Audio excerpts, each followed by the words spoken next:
राधे कृष्णा प्रिय दर्शकों, नमस्कार। राधे कृष्णा प्रिय दर्शकों, मैं आचार्य कुलदीप पांडे पुनः आपकी सेवा पर उपस्थित हैं और आज हम लेकर के आए हैं 5 नंबर की राशि जिसको सिंह कहते हैं। अगर आपका जन्म सिंह राशि पर हुआ है या चंद्रमा आपका सिंह राशि पर बैठा हुआ है तो डिस्कशन आज का आपके लिए निश्चित ही बहुत लाभदायी होगा, बहुत लाभकारी होगा। इसी विषय के साथ हम आपके साथ उपस्थित हुए हैं।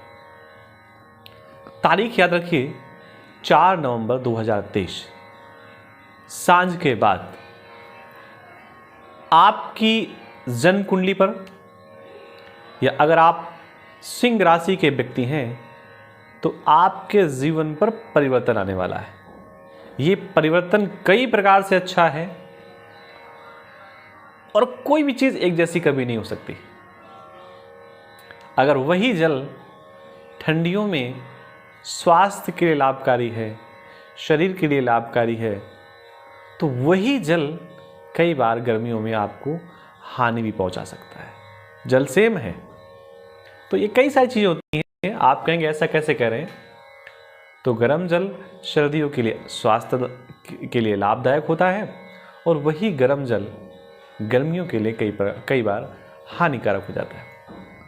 यहाँ पर सिंह लग्न की कुंडली या सिंह राशि कुंडली पर बात करेंगे तो ग्रहों का परिवर्तन हो रहा है। शनि महाराज अपने वक्री स्वभाव को छोड़ करके मार्गी स्वभाव पर चल रहे हैं। राहु महाराज गुरु महाराज को छोड़ करके 12वीं राशि मीन राशि पर आ गए हैं। तो जो इस भाव पर अभी तक गुरु चंडाल योग बन रहा था उस योग से काफी हद तक छुटकारा मिलने का एक चांस है, मौका है और आगे जो आने वाला समय है वो निश्चित ही सब प्रकार से आपके लिए लाभकारी होगा। तो अगर आप सिंह राशि के व्यक्ति हैं तो एक चीज ध्यान रखिए कि इस लग्न पर गुरु का पूर्णतया प्रभाव है। 1 2 3 4 5 गुरु अपनी 5वीं दृष्टि से, पंचम दृष्टि से, पूर्ण भाव से, शुभ दृष्टि से लग्न को देख रहा है। लग्न कौन होती है? लग्न होता है जातक, लग्न होता है व्यक्ति स्वयं, लग्न होते हैं आप। और आप पर अगर गुरु की दृष्टि पड़ जाए, गुरु की गंगा जल की जैसी दृष्टि पड़ जाए तो पाप धुलने की तो बात छोड़िए, आप चमक जाएंगे, आप श्रेष्ठतम हो जाएंगे। आपके द्वारा किया गया कृत्य कार्य वो भले ही छोटा हो, लोगों को बड़ा दिखाई देगा। आपके द्वारा की गई छोटी सी शुरुआत आगे चल कर के बड़ी हो जाएगी, श्रेष्ठ हो जाएगी। आपके द्वारा बोया गया, रोपा गया छोटा सा पौधा, बोया गया छोटा सा बीज कल बड़ा वृक्ष बनकर के उत्पन्न होगा।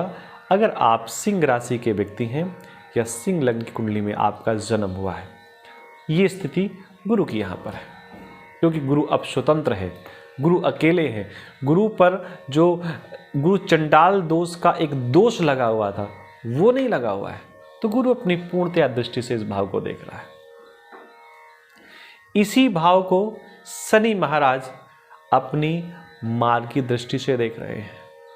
तो जिस प्रकार गुरु की आंखों में, गुरु की दृष्टि पर गंगा जल होता है, ठीक उसी प्रकार शनि की दृष्टि पर थोड़ा सा दूषित प्रभाव भी होता है। तो कुछ निगेटिव शनि के प्रभाव मिलेंगे यहाँ पर, कुछ नकारात्मकता मिलेगी, कुछ निगेटिविटी मन में आएगी, लेकिन गुरु उस निगेटिविटी को दूर करने का पूर्णतः प्रयास करेगा। 30 साल बाद शनि अपनी राशि पर आया है और यहां पर अपने घर पर आया है। अभी कुछ दिन पहले भी था लेकिन वो वक्री था। तो जब वक्री ग्रह होता है तो ऐसा मान लिया जाता है कि वो पीछे वाले भाव पे है, लेकिन कब तक? लगभग 8 डिग्री तक। अगर कोई भी ग्रह वक्री है 6 से 8 डिग्री तक तो हम ये मान सकते हैं कि वो पीछे वाले ग्रह का प्रभाव देगा। तो बैठे तो यहीं पे थे लेकिन प्रभाव पूरा का पूरा यहाँ का दे रहे थे। अब भी बैठे यहीं पर हैं, लेकिन अब ये मार्गी चल रहे हैं, तो अब वो यहाँ का प्रभाव देंगे। ये भाव विवाह का भाव है, ये भाव पार्टनर का भाव है, ये भाव व्यापार में जुड़े हुए व्यक्तियों का भाव है। ये भाव वो है जिनसे संबंध तो हैं, लेकिन कौन से? व्यापारिक संबंध। तो निश्चित मानिए इस भाव को शनि महाराज ठीक करने का प्रयास करेंगे। शनि महाराज का स्वभाव है जहाँ बैठते हैं वहाँ पर साफ सुथरा रखते हैं, वहाँ पर किसी प्रकार की नकारात्मकता नहीं आने देते। तो अगर अभी तक संबंध थोड़े से डिस्टर्ब थे आपके, थोड़े से डैमेज थे, थोड़े से रूखे हुए थे व्यापारिक लोगों के साथ या आपके अपने पार्टनर के साथ, तो निश्चित मानिए वो सारी चीज़ें अब आपकी पॉजिटिव होंगी, सकारात्मक होंगी, आपको अच्छा परिणाम मिलेगा। राहु की बात करें, अभी तक राहु महाराज भाग्य भाव में बैठे थे, गुरु चंडाल योग बना रहे थे, भाग्य भाव को थोड़ा सा डिस्टर्ब करने का प्रयास कर रहे थे। एक देवताओं का गुरु और एक दैत्यों का सबसे पावरफुल व्यक्ति, शुक्र के बाद, शुक्राचार्य के बाद, जो इतना पावरफुल है, जो इतना विद्वान है, जो इतना होशियार है कि जब अमृत का कलश बट रहा था तो देवताओं के मध्य बैठ गया। देवता पहचान नहीं पाए। अब पहचान कब पाए? जब इन्होंने पान कर लिया। किसका? अमृत का। और पहचान कैसे पाए? अमृत के पीने के ढंग से। व्यक्ति के खाने के पीने के ढंग से मालूम पड़ जाता है कि व्यक्ति का स्वभाव कैसा है, व्यक्ति का प्रभाव कैसा है, व्यक्ति कैसी कुल परंपरा से आता है। तो अभी तक ये गुरु जी के साथ बैठे थे तो कुछ न कुछ डिस्टर्ब करने का प्रयास करते। गुरु की दृष्टि अभी भी थी, लेकिन पाप कर्तरी वाली। अब गुरु की दृष्टि है वो शुभ दृष्टि है। वो एक अलग बात है कि शनि की तीसरी दृष्टि यहाँ पर पड़ रही है और फिर यहाँ पर ही पड़ रही है।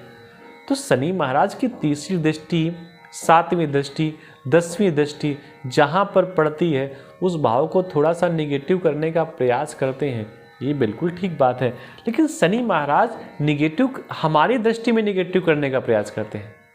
शनि महाराज उसको ठीक करने का प्रयास करते हैं, शनि महाराज उसको सुधारने का प्रयास करते हैं।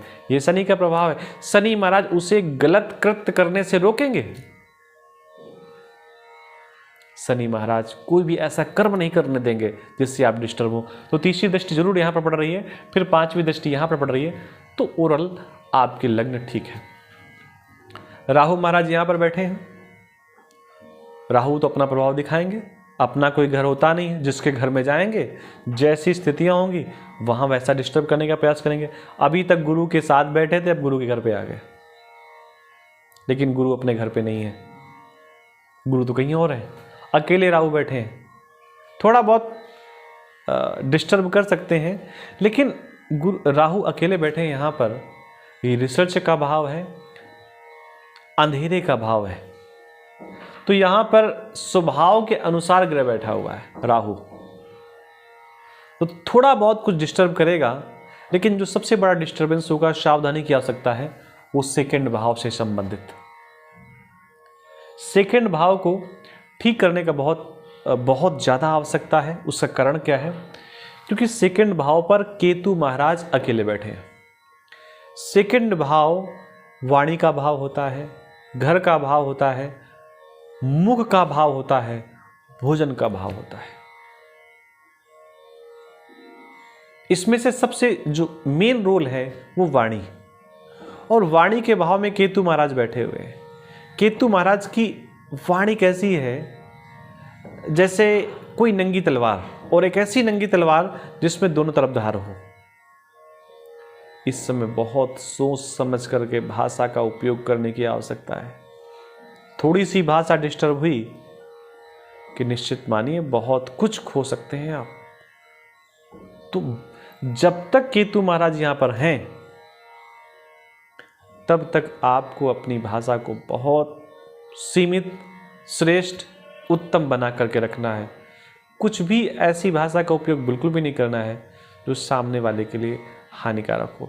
स्पेशली यहाँ के द्वारा जब केतु बैठे हैं और यहाँ बोली गई भाषा सबसे पहले परिवार को डिस्टर्ब करेगी।